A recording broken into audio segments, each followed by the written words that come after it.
இப்போ ஸ்கூல் போகணும் அப்படின்னா ஸ்கூல் வந்து அங்கே 6 வயசில் ஸ்டார்ட். ஃபஸ்ட் ஸ்டாண்டர்டில் இருக்கும். ஃபஸ்ட் ஸ்டாண்டர்ட்லேருந்து 8வது வரைக்கும் கிரேடே கிடையாது. கிரேடும் கிடையாது, ஃபெயிலியரும் கிடையாது. உங்களுக்கு ஒரு வருஷம் ஸ்கூல் அட்டன் பண்ண முடியல, அந்த குழந்தைக்கு ஏதோ உடம்பு சரியில்லை அப்படின்னா வந்து அந்த கிரேடில் வச்சிருக்க மாட்டாங்க. ஆட்டோமேட்டிக்காக அடுத்த கிரேட் அமைச்சிருவாங்க அந்த குழந்தைய. நிறைய பேர் நம்ம ஊரில் சொல்லுவாங்க 8வது வரைக்கும் பாஸ் போட்டு தான் இது பண்ணிடுறோம் அப்படின்னு. அப்படிலாம் இல்லை. 8வது வரைக்கும் அந்த குழந்தைய வந்து குழந்தையா இருக்க விடுறாங்க. தமிழகம் எங்கும் கிளைகள் கொண்ட Annamal institute of hotel management and hospital management படிப்பில் சேர்வதற்கான அட்மிஷன் நடைபெறுகிறது. இது மட்டும்தான் பனையன்னா Milky Mist, only Milky Mist. அது மார்க் மட்டும் பொறுத்து இல்லை, இடஒதுக்கீடு முறை அவங்க பின்பற்றுறாங்க. அப்படியா? என்ன இடஒதுக்கீடு முறை அப்படின்னு பார்த்தீங்கன்னா, இப்போ நம்ம வந்து நிறைய வந்து இந்த புது தொழில்நுட்பத்தினால கேட்டகலிஸ்மிக்கல் சேஞ்சஸை எதிர்பார்க்குறோம். என்ன வரப்போகுதுன்னு தெரியலன்னு பேசிகிட்டு இருக்கோம். அதுக்கு வந்து நம்ம இப்போ சமுதாயம் தயாராகும் அப்படின்னு சொன்னோம்னாக்கா, அது வந்து இளைஞர் சமுதாயம் இருக்கட்டும், ஒட்டுமொத்த சமுதாயம் இருக்கட்டும், அதில் வந்து நம்ம என்ன செய்யணும், அதுக்கு எப்படி தயாராகிறது? நீங்கள் எது வேணால் படிங்க. இப்போ நீங்கள் வந்து ஃபிசிக்ஸ், கெமிஸ்ட்ரி, ஆர்ட்ஸ், லிபரல் எது படித்தாலும் குறைந்தபட்சம் அதில் எப்படி டெக்னாலஜியோடு சேர்த்து படிக்கணும் அப்படின்றத வந்து நீங்கள் யோசிங்க. அந்த டெக்னாலஜியை பற்றி மேனேஜ் பண்ணுற லெவலுக்கு இல்லை அதை ஒரு டூலாக யூஸ் பண்ணுற லெவலுக்கான காம்பிடன்ஸை வளர்த்துக்கோங்க. அதை வளர்த்துக்கிட்டாலே அடுத்து என்ன டெக்னாலஜி வந்தாலும் என்னால் கற்றுக்க முடியும் அப்படின்ற ஒரு நம்பிக்கை உங்களுக்கு இருந்துச்சுன்னா அந்த டெக்னாலஜியை நீங்கள் மேனேஜ் பண்ணலாம். செல்ஃப் ரெஸ்பெக்ட்னா என்னன்னு கேட்குறீங்களா? நான் ஒரு வரைக்கு தாழ மாட்டேன், நான் தாழ்த்தக்கூடாது, அவ்வளோதான். இப்போது உங்கள் இந்த இதை பொறுத்த வரைக்கும் இந்த நார்டிக் கண்ட்ரீஸ்னு சொல்கிறோம்ல, நார்வே, ஸ்வீடன், டென்மார்க், 3 தானே? வேறு எதுவும்? நார்வே, ஸ்வீடன், டென்மார்க், ஃபின்லாண்ட், அப்புறம் வந்து ஐஸ்லாண்டும் வரும். அதுவும் சேர்த்துருவாங்களா அதில்? ஆமாம். ஐஸ்லாண்டும் சேர்த்துப்பாங்க. இப்போ இதே மாதிரி இது எல்லா இடத்துலையும் இதே மாதிரி லெவலில் வெல்ஃபேர் ப்ரோக்ராம் இருக்குமா? எல்லாம் கிட்டத்தட்ட இதே மாதிரி வெல்ஃபேர் ப்ரோக்ராம் கிட்டத்தட்ட இருக்கும். அதில் என்னென்னலாம் ஒரு இது சொல்லுங்கள். ஒரு அது சொல்லிவிட்டு நம்ம தமிழ்நாட்டில் நீங்கள் இங்கே தானே போயிருக்கீங்க. நம்ம வந்து இந்தியாவில் ரொம்ப அதிகமான வெல்ஃபேர் வச்சுருக்க ஒரு மண்டலம் நம்ம சொல்கிறோம். அதுக்கு எதுக்கு எவ்வளோ தூரம் இருக்கும்? எப்படி இருக்கும்? கிட்டத்தட்ட ஆல்மோஸ்ட் சிமிலராக வரிசையாக சொல்லிட்டுவாங்க. அப்போ தான் தெரியும். ஆரம்பிக்கிறோம் அப்படின்னா ஒரு குழந்தை பிறப்பு, குழந்தை பிறப்புலேருந்து ஆரம்பித்தோம் அப்படின்னா ஒரு குழந்தை பிறக்குது. பிறந்ததுலேருந்து அந்த பெற்றோருக்கு வந்து அந்த பெற்றோர் வேலை வாய்ப்பில் இருந்தால் முதல்ல அவங்களுக்கு கொடுக்கறது வந்து 1 வருட சம்பளத்துடன் கூடிய விடுமுறை. இது வந்து நார்வேல 1 வருஷம், ஸ்வீடனில் 2 வருஷம், ஃபின்லாண்டில் 18 மாதம் 16 மாதம் வரும். அதுக்கப்புறம் வந்து டென்மார்க்லேயும் 12 மாதம் வருது. ஐஸ்லாண்ட்லேயும் இதே மாதிரியான சிமிலர் இதுதான். குறைந்தபட்சம் நார்டிக் நாடுகள் அனைத்துலையும் வந்து 12 மாதம் சம்பளத்துடன் கூடிய விடுமுறை. இல்லை அவங்க 2 பேருக்குமே பெட்டர்னிட்டி மெட்டர்னிட்டி ரெண்டு பேருக்கும் சேர்த்து 1 வருஷம். நீங்கள் எப்படி வேணாலும் பிரிச்சுக்கலாம்.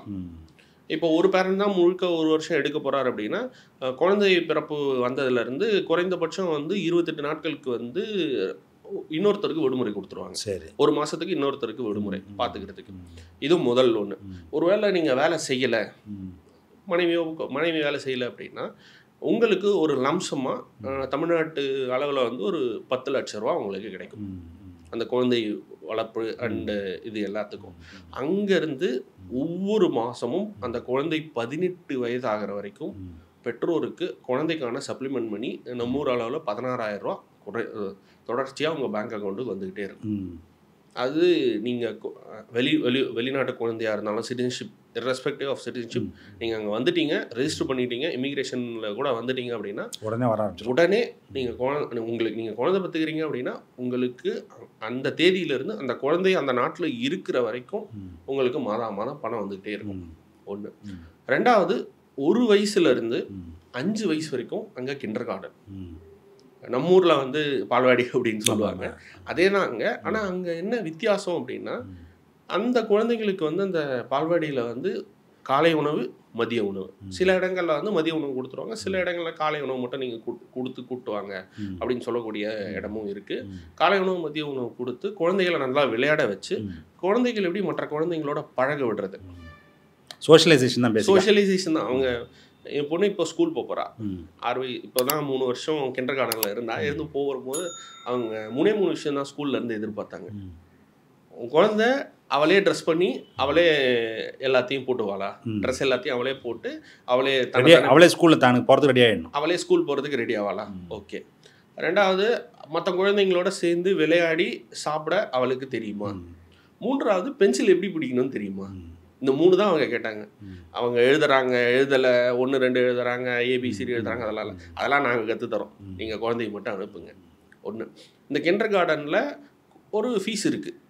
அந்த ஃபீஸ் வந்து உங்களுக்கு கொடுக்கக்கூடிய அந்த சப்ளிமெண்ட் பணத்திலே கவர் ஆகிடும். இன்கேஸ் உங்களுக்கு அந்த லெவலுக்கு வருமானம் இல்லை அப்படின்னா அந்த சப்ளிமெண்ட் பணம் மட்டும் இல்லாமல் இந்த ஃபீஸ்லேயும் வந்து உங்களுக்கு 50% ரிடக்ஷன் கொடுத்துருவாங்க, கன்செஷன் கொடுத்துருவாங்க. நீங்கள் அது அப்ளை பண்ணி நீங்கள் வாங்கிக்கலாம். வாங்கிட்டீங்க அப்படின்னா வந்து உங்களுக்கு குழந்தைய வந்து போயிட்டு வர்றதுக்கான இது எல்லாமே அற்புதமாக இருக்கும். நான் மேஜராக பார்த்தது என்னென்னா, ஃபஸ்ட்டு ஒரு வயசுலேயே அவங்க வந்து கிண்டர் கார்டனில் விட்டுருவாங்க. ஒரு வயசில், நம்ம ஊரில் 2.5 வயசில் விடுவோம் நம்ம ப்ரீகேஜி, அங்கே 1 வயசில் விட்டுருவாங்க. விடும்போது எனக்கு ஆச்சரியமாக இருந்துச்சு. 1 வயசில் என்ன, 1 வயசு வரைக்கும் வீட்டில் வச்சுக்கிறாங்க. 1 வயசு வரைக்கும் வீட்டில் வச்சுக்கிறாங்க. அந்த 1 வயசு வரைக்கும் லீவ் இருக்குல்ல சார், அதனால். ஏன்னா இப்போ நம்ம அங்கே இது அமெரிக்காலாம் பார்த்தீங்கன்னா 1 வயசு வரைக்குமே வீட்டில் வச்சுக்க முடியாது அவங்களால. ஆமாம். ஏன்னா இப்போ டே கேரில் உடனே கொண்டு போய் விடுற மாதிரிலாம் தான் சூழ்நிலை இருக்காங்க. இங்கே 1 வயசு வரைக்கும் லீவ், 1 வருஷம் லீவ் கொடுக்கறதுனால வைக்க முடியும். ஸ்வீடனில் நீங்கள் 2 வயசு வரைக்கும் கூட வீட்டில் வச்சுக்கலாம், 2 வயசு லீவ் இருக்கிறதுனால. முதல் தடவை 2 வயசில் என் பொண்ணை கூப்பிட்டு போயிட்டு கிண்டர் கார்டனில் சேர்க்குறோம். அவங்க வந்து ட்ராலியில் பெட்டு வாங்கி தர சொன்னாங்க. ட்ராலிக்குள்ளே வந்து ஒரு பெட்டு, ஹீட் பெட்டு. எனக்கு புரியல, எதுக்கு ஹீட் பெட்டு, குழந்தை தூங்குறதா இருந்தால் ரூமில் தூங்க போகுது அப்படின்னு. இல்லை சார், இங்கே ரூம்லலாம் தூங்க வைக்க மாட்டோம், அது எவ்வளோ பனி பெஞ்சாலும் குழந்தைய ஹீட் பெட்டில் போட்டு ட்ராலியை வெளில விட்டுருவோம் அப்படின்னாங்க. கொட்டுற பனியில் வந்து குழந்தைய வெளில விட்டுருவோம். நமக்கு வந்து ஆச்சரியமாக இருக்குது, என்னப்பா கொட்டுற பனியில் குழந்தைய வெளில விடுவீங்களா அப்படின்னு. அப்புறம் தான் அவங்க சொன்னாங்க, நீங்கள் கவலைப்படாதீங்க, கொட்டுற பனியில் குழந்தைய வெளில விட்டாதான் வெளில அந்த ஹீட் பெட்டில் நல்லா தூங்கும் சேஃபாக. குழந்தைக்கான ஆஸ்மா போன்ற சுவாச பிரச்சனை வராது ஃப்யூச்சரில். ஓகே. அதே போல் குழந்தைக்கு வந்து இந்த லோக்கல் கிளைமேட் அடாப்ட் ஆகும்.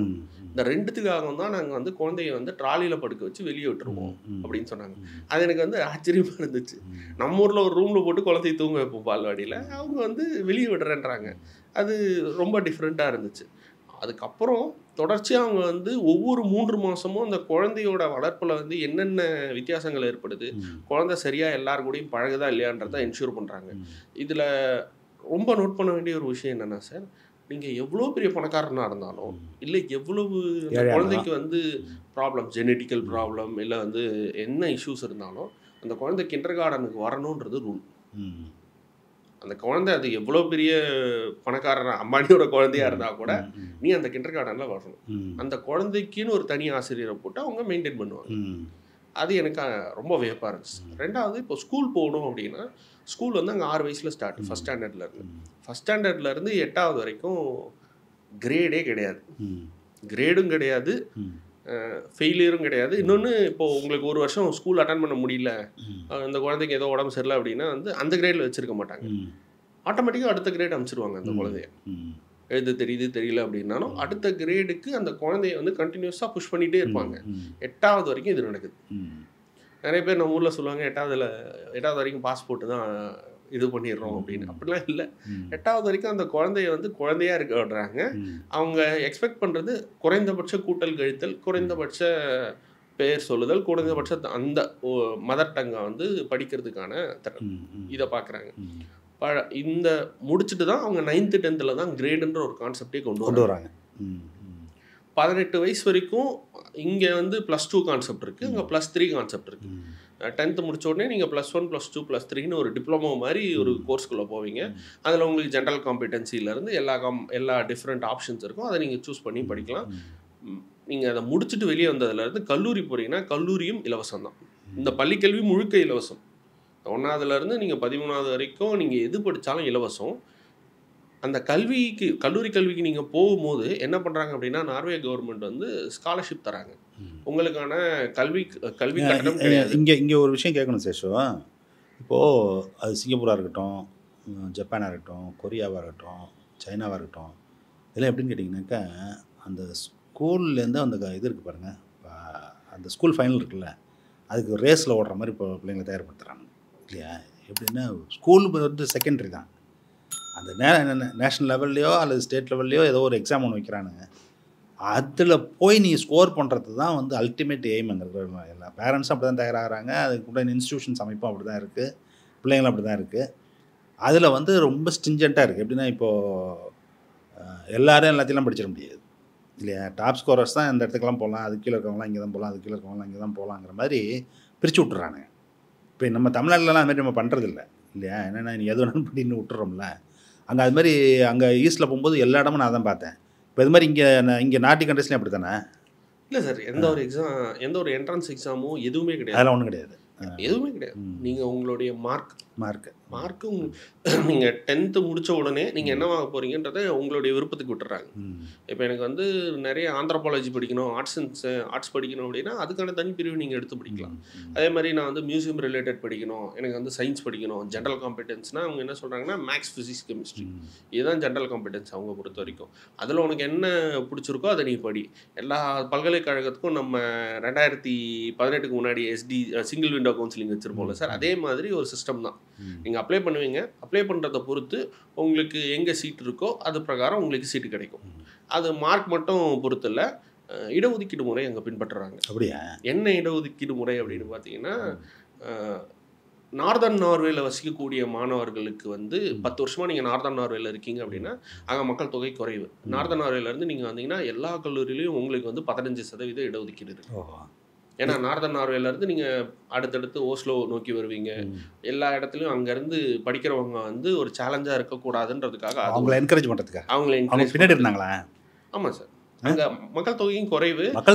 ஆனால் அந்த அட்டைன்மெண்ட்ஸ், எஜுகேஷன் அட்டைன்மெண்ட்ஸ் ரொம்ப பின்னாடி இருந்தாங்களான்னு கேட்குறேன். மற்றவங்களோட கம்பேர் பண்ணும்போது அந்த லெவலுக்கு இருந்தாங்க முன்னாடி, இப்போ இல்லை. ரெண்டாவது வந்து அங்கேயே வந்து மக்கள் தொகை குறைவுன்றதுனால அந்த ஊருக்கு மக்கள் போகணும் அப்படின்றத வந்து பாப்புலேஷன் மைக்ரேஷனையும் இம்ப்ரூவ் பண்ணுறதுக்காக இவங்க பண்ணுறாங்க. ஒன்று. ரெண்டாவது வந்து சாமின்னு ஒரு இனக்குழு இருக்குது நார்வேல. அவங்க தான் வந்து இந்த வைக்கிங்னு சொல்லுவாங்க. வைக்கிங்ஸோட தற்கால ஆட்கள். அவங்களுக்காக வந்து ஒரு 5% இடஒதுக்கீடு இருக்குது. அந்த சாமி இனக்குழுக்களை இப்போ எந்த லெவலுக்கு கவர்மெண்ட் அங்கீகரிச்சிருக்குன்னா அவங்களுக்குன்னு ஒரு பார்லிமெண்ட் இருக்கு. சாமிக்குன்னு ஒரு பார்லிமெண்ட் இருக்கு, சாமிக்குன்னு ஒரு கவர்னர் இருக்காரு, சாமிக்குன்னு தனியாக வந்து நார்தர்ன் நார்வேல ஒரு பெரிய பார்லிமெண்ட்டு, ஒரு யூனிவர்சிட்டி தனியாக கட்டி கொடுத்துருக்காங்க. அந்த மொழியில் நீங்கள் படிக்க விரும்புனீங்கன்னா அந்த பல்கலைக்கழகத்தில் போய் நீங்கள் படிக்கலாம். ஓகே. அந்த மக்களுக்கு 5% இடஒதுக்கீடு கட்டாயமாக கொடுக்குறாங்க. இந்த ரெண்டும் சேர்த்து 20% இடஒதுக்கீடு அங்கே இருக்குது. இதை தாண்டி தான் மற்றவர்களுக்கான ஜென்ரல் காம்படன்ஸ் சீட்ஸ் வந்து வரும். சரி, இது தொடர்பாக இன்னொரு கேள்வி. இப்போ இங்கே நம்ம இந்த ஈஸ்ட் ஏஷியாவில் நம்ம பார்க்கக்கூடிய பேட்டர்னுக்கும் அதை வச்சு கேட்குறேன். இப்போது நேற்று வந்து ஒரு கொரியாவில், சைனாவில் இருக்கக்கூடிய ஹையர் எஜுகேஷனை பற்றி ஒரு ஆர்டிக்கல் படிச்சுருந்தேன். அதில் அவன் என்ன சொல்கிறான்னு கேட்டிங்கன்னா, அவங்க வந்து ஸ்டேட்டே வந்து, ஏன்னா எல்லா யூனிவர்சிட்டி ஸ்டேட் ஃபண்டட் யூனிவர்சிட்டிஸ் தான், அவங்க கான்ஷியஸாக என்ன பண்ணுறாங்க அப்படின்னு கேட்டிங்கனாக்கா இன்ஜினியரிங் தான் வந்து இப்போ பெரிய அளவில் புஷ் பண்ணுறாங்க. அதுவும் குறிப்பாக நீங்கள் சொல்கிறீங்களே, நீங்கள் ஒர்க் பண்ணுற ஏஐ, அதுக்கப்புறம் வந்து என்னது லோ ஆல்டிடியூட் இன்ஜினியரிங்னு சொல்கிறான். இந்த இது ட்ரோன் பறக்க விடுறது, அப்புறம் ஏர் டாக்ஸி, அந்த மாதிரி விஷயங்கள், அதெல்லாம் நிறையா ஒர்க் பண்ணுறாங்க பிறகு. இப்போ இந்த ஸ்பெஷலைசேஷனில் தான் நிறைய பேரை வந்து அனுப்புகிறாங்களே. அதே சைமல்டேனியஸாக என்ன பண்ணுறாங்க கேட்டிங்கன்னா, லிபரல் ஆர்ட்ஸு மற்றதெல்லாம் இருக்குல்ல, பழைய மாதிரி படிச்சுட்டு இருந்தாங்கல்ல, அது எல்லாத்தையும் குறைக்கிறானுங்க. அதுக்கு உண்டான சீட்ஸே குறைச்சிட்டாங்க அப்படின்னு சொல்லி படிச்சுருந்தேன். இப்போ அந்த மாதிரி அதை வந்து நம்ம தமிழ்நாட்டிலையும் பார்க்குறோம். எப்படி பார்க்குறோம் அப்படின்னு கேட்டிங்கன்னா, இப்போ இந்த வருஷம்லாம் என்ன ஆச்சுன்னு கேட்டிங்கன்னா, BSc chemistry, physics, BA Tamil, English, history, economics எல்லாம் படிக்கிறதுக்கு ஆள் கிடையாது. யாரும் வரமாட்டேங்கிறாங்க.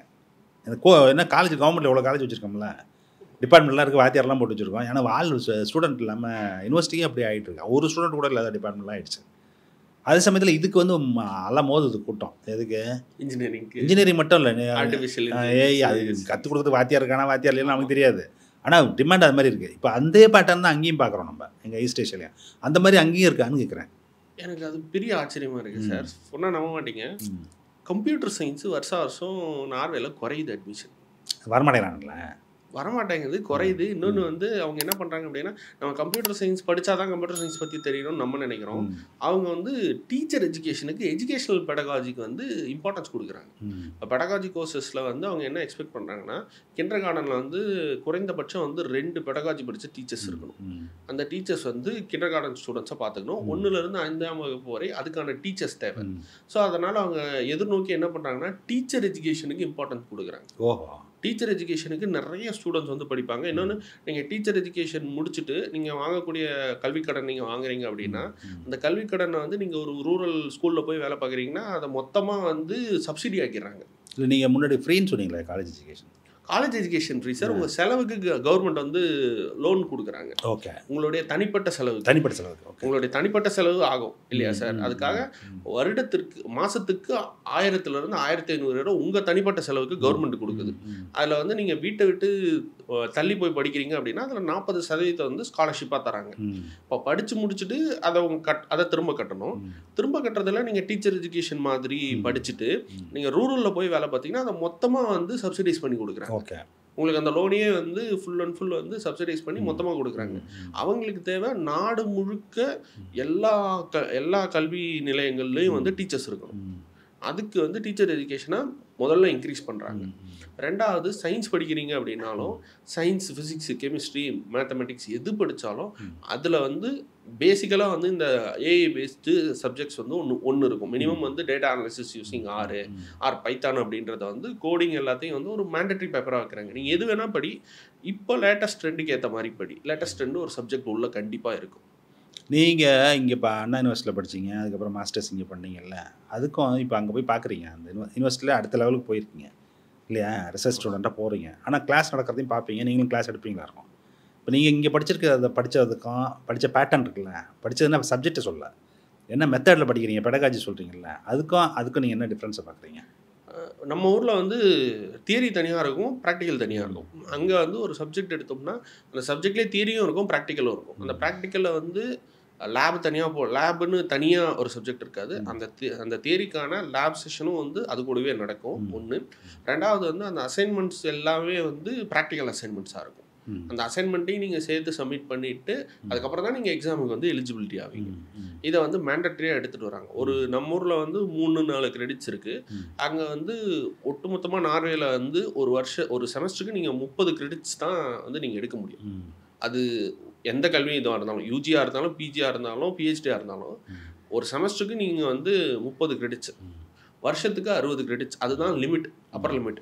அந்த 60 கிரெடிட்ஸ்குள்ளே நீங்கள் 60 கிரெடிட்ஸ்குள்ளே தான் நீங்கள் படிக்க முடியும். அந்த கிரெடிட்ஸுக்கு ஏற்றாற் போல் வந்து ஒரு 10 கிரெடிட் ஒரு கோர்ஸ் எடுக்கிறீங்க அப்படின்னா அந்த கோர்ஸ் வந்து தியரி இருக்கும், ப்ராக்டிக்கல் இருக்கும், அசைன்மெண்ட்ஸ் இருக்கும், அசஸ்மெண்ட்ஸ் இருக்கும், ஓரலும் இருக்கும். எல்லாமே கலந்து இருக்கும்போது அந்த ஸ்டூடெண்ட்டுக்கு வந்து உண்மையிலேயே அந்த சப்ஜெக்ட் மேலே எப்படி வந்து காம்படன்ஸ் இருக்கா இல்லையான்றதை நம்ம வந்து வெரிஃபை பண்ணுறதுக்கு இது ஒரு பெட்டர் ஆப்ஷனாக இருக்கும். அதை தான் அவங்க இல்லாட்டி நான் இப்படி கேட்டு பார்க்குறேன், அசஸ்மெண்ட் வந்து டிஃபிகல்ட்டி லெவல் இங்கேயோட அங்கே கூடவா? அப்படி சொல்ல முடியாது. இல்லை சார், அசஸ்மெண்ட் அவங்க எப்படி அசஸ் பண்ணுறாங்க அப்படின்னா ஒரு தியரிட்டிக்கல் பேஸில் வந்து அவங்க சொல்லிக் கொடுக்கறதில்ல, அப்ளிகேஷன் ஓரியன்டாகவும் சொல்லி கொடுத்துட்டு அவங்க ஒரு அப்ளிகேஷனை கொடுத்து ஒரு சினாரியோ கொடுத்து நீ இதில் என்ன பண்ணுவேன், அது மாதிரி இங்கே நடக்குதுவா? இங்கே நடக்குமா? இங்கே நடக்காது சார். அதுதான் கேட்குறேன். அது மாதிரி இங்கே நடக்காது இல்லை. ஏன்னா இங்கேயும் அங்கேயும் இப்போ கம்ப்யூட்டர் சயின்ஸில் பார்த்தீங்கன்னா இப்போ நான் வந்து கம்ப்யூட்டர் செக்யூரிட்டின்னு ஒரு கோர்ஸ் எடுத்தோம். அங்கே டிஏவாக ஒர்க் பண்ணோம். இங்கே கம்ப்யூட்டர் செக்யூரிட்டியை பொறுத்த வரைக்கும் தியரியில் எடுத்துகிட்டு போயிடுவாங்க. அங்கே வந்து கம்ப்யூட்டர் செக்யூரிட்டியில் நான் உனக்கு இந்த அப்ளிகேஷன் வருது, இந்த அப்ளிகேஷனில் வந்து எஸ்கியூஎல் இன்ஜெக்ஷன் பண்ணு, பென்ட்ராக்ஷன் டெஸ்டிங் பண்ணு, இப்போ ஹெல்த்தில் வந்து ஹெல்த் இன்ஃபர்மேட்டிக்ஸ் இஹெச்ஆர் டேட்டாவில் என்ன மாதிரி செக்யூரிட்டி இஷ்யூஸ் இருக்குன்றதை நீ எழுதி கொடு, நீ ஒரு சிஓவாக இருந்தால் நீ என்னென்ன செக்யூரிட்டி ஆப்ரேஷன்ஸ் யூஸ் பண்ணுவேன் அப்படின்றத டாக் கொடு அப்படின்றதெல்லாம் வந்து எக்ஸாமினேஷன் கொஷினாக வச்சாங்க. அந்த அசஸ்மெண்ட் வந்து முறையே இங்கே வேறு அங்கே வேறு, ரெண்டுமே வேறு வேறையாக தான் சார் இருக்குது. இப்போது நம்ம வந்து நிறைய வந்து இந்த புது தொழில்நுட்பத்தினால இப்போ ஒரு கேட்டகலிஸ்மிக்கல் சேஞ்சஸை எதிர்பார்க்குறோம், என்ன வரப்போகுதுன்னு தெரியலன்னுலாம் பேசிகிட்டு இருக்கோம். அதுக்கு வந்து நம்ம இப்போ நம்ம சமுதாயம் தயாராகணும் அப்படின்னு சொன்னோம்னாக்கா அது வந்து இளைஞர் சமுதாயமாக இருக்கட்டும் அல்லது ஒட்டுமொத்த சமுதாயமாக இருக்கட்டும், அதில் வந்து நம்ம என்ன செய்யணும், அதுக்கு என்ன எப்படி தயாராகிறதுக்கு? ரொம்ப வேகாக இருக்கா என் கொஸ்டின்? இல்லை சார், எனக்கு புரியுது. நம்ம ஆட்கள் வந்து தனித்தனி துறையாக பார்க்காதீங்க, எல்லா துறையிலையும் வந்து உங்களுடைய எக்ஸ்பீரியன்ஸையும் எக்ஸ்பர்டைஸையும் எப்படி வளர்த்துக்க முடியும்னு பாருங்கள். நீங்கள் எது வேணால் படிங்க. இப்போ நீங்கள் வந்து ஃபிசிக்ஸ், கெமிஸ்ட்ரி, ஆர்ட்ஸ், லிபரல் எது படித்தாலும் குறைந்தபட்சம் அதில் எப்படி டெக்னாலஜியோடு சேர்த்து படிக்கணும் அப்படின்றத வந்து நீங்கள் யோசிங்க. ஏன்னா நம்ம ஊரில் வந்து சிலபஸில் பார்த்தீங்கன்னா அவ்வளோ அட்வான்ஸ்டு வைஸ் நமக்கு இல்லை. அது நம்ம பிரச்சனை மட்டும் இல்லை, அது பலதரப்பட்ட பிரச்சனை இருக்குது. அதில் நீங்கள் தனியாக உங்களுக்கு இந்த சப்ஜெக்டில் எப்படி ஏஐ மாற்றத்தை கொண்டு வரப்போகுது. இப்போ ஃபிசிக்ஸில் பார்த்தீங்கன்னா சார் 20-25 வருஷத்துக்கு முன்னாடி வந்து நான் நியூரல் நெட்வொர்க் வச்சு புதுசாக மெட்டீரியல்ஸ் கண்டுபிடிப்பேன், புதுசாக வந்து இது கண்டுபிடிப்பேன்னா சிரிச்சிருப்பாங்க. பட் ஆனால் இன்றைக்கி நோபல் ப்ரைஸ் வாங்கியிருக்க ஒரு லாஸ்ட் இயர் நோபல் ப்ரைஸ் வாங்கின ஜெஃப்ரி ஹிண்டன் பார்த்தீங்கன்னா அதை தான் பண்ணார். எல்லாமே இப்போ மாறிட்டு வரும்போது உங்கள் துறை சார்ந்து ஒவ்வொரு துறையிலையும் அடுத்த 5 வருஷம் 10 வருஷத்தில் என்ன மாதிரியான மாற்றங்கள் வரப்போகுதுன்றதை நீங்கள் எக்ஸ்பெக்ட் பண்ணி அதற்கேற்றாற் போல் நீங்கள் தயார் பண்ணணும். அதை தயார் பண்ணிட்டீங்க அப்படின்னா உங்களுக்கு வந்து இன்னும் நிறைய கேட்ஸ் ஓப்பன் ஆகும். அவ்வளோ இது நம்மளால் இப்போ இது பண்ண முடியுமா? நமக்கு என்ன வரப்போகுதுன்னு நம்மளால் கெஸ் பண்ண முடியுமா? வரப்போகுதுன்றதை கெஸ் பண்ண கூட தேவையில்லை சார். இப்போ என்ன டெக்னாலஜி வந்திருக்கோ அந்த டெக்னாலஜியை பற்றி அதை மேனேஜ் பண்ணுற லெவலுக்கு இல்லை அதை ஒரு டூலாக யூஸ் பண்ணுற லெவலுக்கான காம்பிடன்ஸை வளர்த்துக்கலாம். அதை வளர்த்துக்கிட்டாலே அடுத்து என்ன டெக்னாலஜி வந்தாலும் என்னால் கற்றுக்க முடியும் அப்படின்ற ஒரு நம்பிக்கை உங்களுக்கு இருந்துச்சுன்னா அந்த டெக்னாலஜியை நீங்கள் மேனேஜ் பண்ணலாம். அதை தான் வந்து எக்ஸ்பெக்ட் பண்ணுறாங்க கம்பெனிஸும் இன்னைக்கு.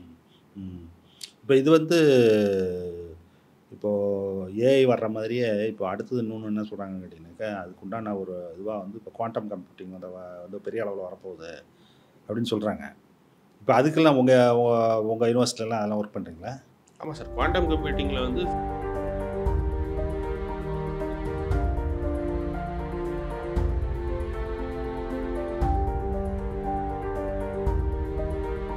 தமிழகம் எங்கும் கிளைகள் கொண்ட Annamal institute of hotel management and hospital management படிப்பில் சேர்வதற்கான அட்மிஷன் நடைபெறுகிறது. இது மட்டும்தான். Panayana Milky Mist. Only Milky Mist. மின்னம்பலம்.com தமிழின் முதல் மொபைல் பத்திரிகை.